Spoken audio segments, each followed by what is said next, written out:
ಅಂದ್ರೆ ನಮ್ಮ ಮಗ ಅಭಿಮನ್ಯು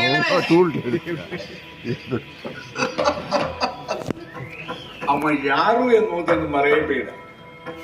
ವೀರಪಾರ್ಥನ ವಜ್ರವೀರ್ಯ ಸಂಭೂತ ಆತ.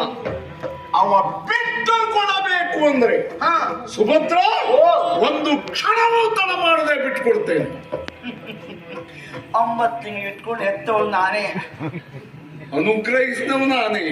ಅನುಮಾನವಿಲ್ಲ. ಅದಕ್ಕೊಂದು ಮಾತು, ಏನು? ಒಂದು ವೇಳೆ ಬಿಟ್ಟು ಕೊಡುವುದು ಬೇಡ ಅಂತ ಹೇಳಿದ್ರೆ ನೀ ಮತ್ತೆ ಕರ್ಕರೆ ಮಾಡಬಾರ್ದು. ಸುಮ್ಮನೆ ನೀವು. ಸುಮ್ಮನೆ ಹೋಗ್ತೇನೆ. ಹೌದಾ? ಆಯ್ತು, ಅವನನ್ನೇ ಮಗನೇ. ಅಮ್ಮ ಅವಕಾಶ ಕೆಟ್ಟ ಮಾತು. ಅಪ್ಪನಿಗೆ ಬೇಸರ ಆಗ್ತದೆ ಅಂತ ನೋಡ್ಬೇಡ. ಇಲ್ಲವೇ? ಅಮ್ಮ ನೋಯ್ತಾಳೆ ಅಂತ ಬೇಸರಿಸಬೇಡ. ಇಲ್ಲವೇ? ನಿನಗೇನು ಅನಿಸ್ತದ ಅದನ್ನು ಹೇಳು.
Leela